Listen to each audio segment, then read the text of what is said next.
Pag sinabi ba nating SEDPI ka negosyo, Lisil, ano ba yung mga produkto at serbisyo natin dyan? Ang mga produkto natin dito, sir, mayroon tayong SEDPI ka negosyo. Ang SEDPI ka negosyo, ito po yung joint venture capital. So, equivalent po ito sa ibang MFI na loan. Okay. Sa atin, tinatawag natin na business partner yung mga member natin. At dahil hindi ito creditor at debtor ang relationship natin. Ayan. Okay. Mga magkano naman yung pwede na makuha kung maging SEDPI ka negosyo member sila? Mayroon tayong 10,000, sir, sa first cycle nila na makukuha. Okay. Until hanggang magkano yung pwede? 250,000 ang pwede. 250,000. Para yan sa kanegosyo group. Pero kapag kanegosyo solo? 500,000. 500,000 pesos. Okay. Tapos, aside from that, meron din tayong di ba? SEDPI Kaipon. Ano naman tong SEDPI Kaipon?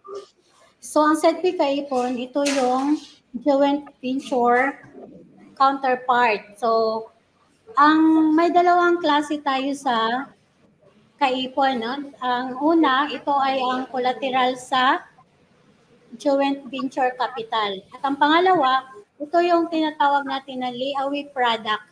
So, ang layaway product, ito ay walang interest. Ang mga members natin, binabayaran lang nila ang suggested na retail price kung magkano yung mga sa pagbili natin.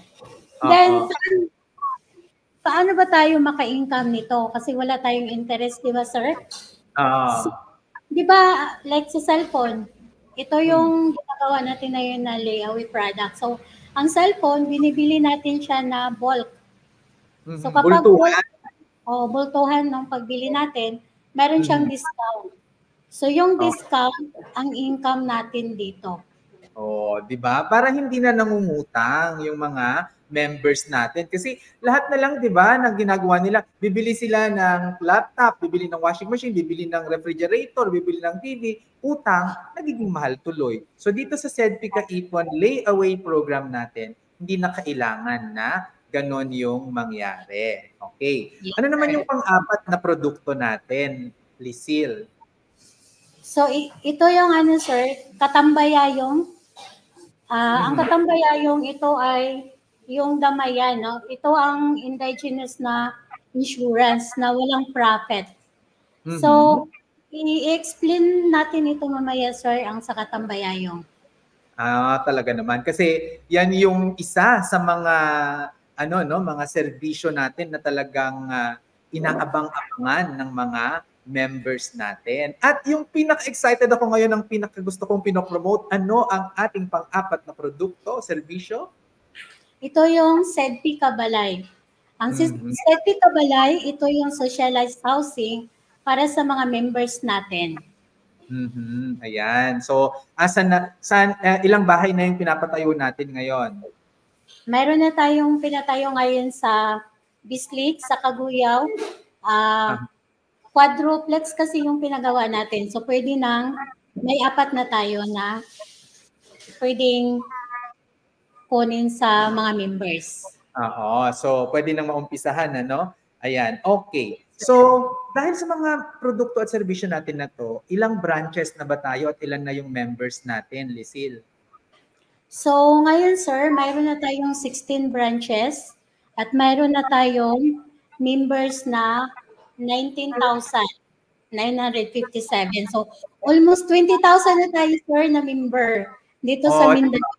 So, thank you kasi umabot na tayo ng 20,000. Di ba? Ayan. So, dadagdagan pa natin yan. That is as of last year. How about yung ating portfolio? Magkano na yung ating portfolio dito? So, ang portfolio natin ngayon, sir, ito pa nga, sir, no, kasi yung target natin is 116 million lang. Pero, yung actual, umabot tayo ng 116.2 million. Diba? may pasobra pang 200,000. Yes, sir. Meron pang sobra. So, ang sa 2022 pala, i-compare natin ngayon sa 2023, may increase tayo na 40 million. Aha. Oo. Taray! 40 million pesos talaga? Saan naman kinuha yan, Lisil? Dami mong pera, ha? Hindi nagbabayad yung mga members natin, sir. Ayan. At saka syempre sa mga social investors natin, dyan galing yan. Ano? At syempre, tutulungan tayo ha ng ating backstage manager kasi ako yung nalilito dito kung anong pipindutin ko, ganyan. Please, pakitulong naman. Ayan. Okay. So from 76 million naging 116 million pesos, 'di ba? So Yes, from sir. that, ilan yung naidagdag natin na members from 2022 to 2023. So 14,600 to 19,900, mga nasa 5,300 pala ha yung naidagdag natin na members. Pero Phil, ang sabi mo din kasi ay kapag tayo ay papahiram sa mga members natin, sabi mo sila ay nagbabayad. Ano yung measurement natin diyan? Dahil, sir, sa par natin, maliit lang siya. So, meaning, nagbabayad sa mga members. So, ang par, ito yung portfolio na nanganganib na hindi natin makolekta. Okay. So, ano yung performance natin dito? So, ang performance natin ngayon sa 2023, mayroon tayong 1.96%. So, medyo malayo tayo sa standard na 5%. Okay. Na less than 5% ha. So, ibig sabihin better yung ating performance, di ba? Yes, sir. Than the standard, di ba? Okay, sige. So, parang nasa 2% kumbaga, no? So, ibig sabihin yung 98% safe na safe ang portfolio na yan. Tama ba? Yes, sir. Tama. Ayan, okay. How about ito namang ating SEDP Katambayayong? Ano naman ito? So, ang SEDP Katambayayong natin, ang kaibahan dito sa ibang ME5, kasi hindi tayo nagpa-profit nito, no? So, ang ginawa natin dito, nagbibigay tayo ng mga cash relief goods and sa panahon ng mga kalamidad. Okay. Sige. So, anong ibig mong sabihin dyan na hindi tayo kumikita? Bakit? Paano ba kumikita yung ibang mga microfinance institution dyan? Kasi may mga deduction sila, sir, di ba, sa ibang microfinance. So, sa atin, ang kinukuha natin dito is membership fee lang. Membership fee lang. Kasi sa kanila, di ba, typically, meron pa silang processing fee, may service fee, meron pa silang mga, anong tawag dito? Mga membership fee, ganyan din, ano? Pero tayo, yung membership fee natin, instead na ginawa natin na income, ginawa nating ano? Binigay natin sa mga members. Hindi natin binigay. Ginawa nating pondo para sa SEDP Katambayayong. Di ba? Katambayayong. Oo. Para kapag para pag may namatay, nagkasakit, nakalamidad, ay dito kukunin yung pondo para sa benefit nila. Yes? So, yun. Kaya yun yung sinasabi natin na naka-pooled fund siya. So, over the years, Lisil, ano naman yung naging magkano yung nabibigay natin sa mga members natin? So, ang nabibigay natin umabot ng 7.5 million sa 2023 kasi maraming mga kalamidad na nangyari sa 2023. Oo. So, yun, pag nakikita nyo dito sa graph, parang palaki siya ng palaki from 1.59 million noong 2017, additional 1.84 ang naibigay ng 2018, additional 2.49 na naman, ganyan. Hanggang sa 2023, additional 7.5 million. Kung ito total mo ito lahat, di ba? 7.5. So masabi mo na sa 8, 13 plus 4, 16 plus 3, 19. Parang nasa mga 22 million pesos na, no? Yung nabigay natin over a course of 1, 2, 3, 4, 5, 6, 7. 7 years. Can you imagine that? Can you imagine that? Nasa 22 million yung naibigay natin over 7 years. Ikinayaman na sana natin yan, Lisine. Income na sana, sir. Malaking income na. Pero, binigay natin na benepisyo sa ating mga member. oo, kasi yun talaga yung, ano, no, yun yung mas priority natin. Okay? Sige. So, ito yung performance natin sa SNP Katambayayong noong 2023. So, i-discuss mo nga yan. So, nakapagbigay tayo ng calamity assistance na 2,557 beneficiaries. Sa medical assistance din, nakapagbigay tayo ng 1,559 members. Sa accident, may 249. Death of family members, nagbibigay tayo ng cash na 130 members. Sa death of members, cash with funeral, nakapagbigay tayo ng 33 members. Din sa fire, may 5 member na nabigyan natin. Okay. So kung makikita natin dito, mamaya pag-usapan natin yung calamity, ano? Kasi yun yung pinakamalaki. Pero yung sunod ay yung medical assistance na 1,559 siya. Ano ba yung benefit natin sa medical assistance? So ang benefits natin sa medical assistance, sir, kapag client siya, mayroon siyang 200 per day. Okay. 15 days ang coverage for 6 months. For 6 months. Yes, sir. So, sa mga partner naman nila, mayroon din tayong 150 per day. 15 days din ito within 6 months. Sa mga member, ay sa may anak, sa mga anak na 3 anak, may 150 din 5 days na isa sa kanila for 6 months. Ayan, ang taray naman pala ng ng program natin, 'di ba? Tapos ito na yung calamity. Ano ba yung nangyaring calamity noong December? So last December 2023, mayroon tayong lindol na magnitude 7.4. Okay. Marami tayong member na affected nito, no? So, mayroon tayong affected na member na umabot ng 2,320. Okay. At nakapagbigay tayo ng mga relief goods distributed sa lahat ng member, umabot ng 637,000.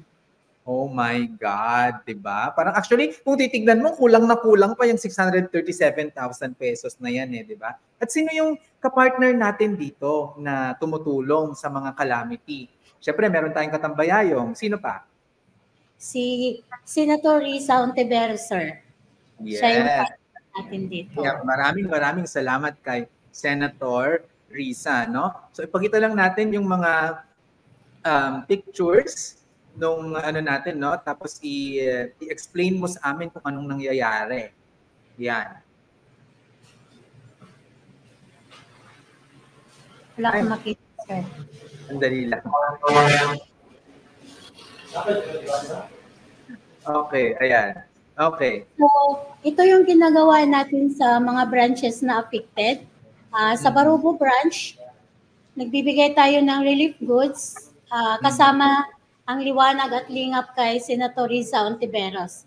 So, ang affected natin na mga lugar dito is sa Agusan del Sur, sa Surigao del Sur, Davao de Oro at saka Davao del Norte. So itong sa Bayugan, bakit parang may sobrang binibigay? Kasi to sir, totally damaged siya. So kapag totally damaged yung member, hindi na matirahan yung bahay niya, nagbibigay tayo ng 5,000 na cash assistance at may kasamang relief goods na good for 1 week. Okay, ayan. Tapos ito sa Bislig. So itong sa Bislig, nagbibigay tayo ng relief goods sa kanila kasi hindi naman sila totally damaged. Ayan. So wala pa yung na binigay dito. Tapos, alam mo sa totoo lang, no, hindi ko alam kung naririnig ng mga ano natin ngayon, no, ng mga kasama natin ngayon, pero malakas na naman ang ulan dito. So, kinakabahan-kabahan na naman kami. At kapag malakas ang ulan na 'yan, 'di ba? Mayroong baha, 'di ba? Dito yung baha. So, ikwento mo sa amin kasi ilang beses na bang nagbaha dito? Ano na sir, 2 beses na. Yung pangalawa, yung pangalawa sa February, halos lahat na yung branches natin na affected dito. Yan. Oo. So, ito yung sa branch natin sa Santo Tomas na halos lahat ng area affected siya. So, ang affected natin na members dito, 3,743 yung binibigyan natin. Plus, nagbibigay tayo ng relief goods. Mayroon pa ding mga members natin na binibigyan ng cash assistance. Ayan. Ito yung mga nakikita natin, yung mga staff na nagre-repack, 'di ba? Talaga hindi lang talaga sila development workers talaga no? Kaya proud na proud talaga ako sa inyo, Lisil, sa mga staff natin, no? Hindi niyo man parating naririnig yan sa akin, pero yan. Kaya happy ako tuwing pumupunta ako dito dahil nga nakakataba ng puso. Parang sa totoo lang parang nangyayari ay yung mga salita ko, nagiging totoo siya. Parang ganon. Nagigets mo ba? Parang sinasabi gusto ko, ang pangarap ko magkaroon ng mga mabilisan na relief operation. Gaano ba kabilis yung relief operations natin? Dapat sir, nakapagbigay na tayo ng 24 hours, no? Hindi na siya lalagpas ng ganun. So kaya ang ginawa ng mga staff natin, kahit gabi na, kahit may baha pa, pumupunta na tayo sa area para mag-verify at bumibili na tayo ng mga relief goods na ibibigay natin sa kanila kahit nasa ano pa sila. Kasi yung sa government, di ba, parang nag-evacuate pa pero tayo nagbibigay na ng relief goods sa kanila. Di ba? Sir, aktibo sa pag-dispense sa ating mga members.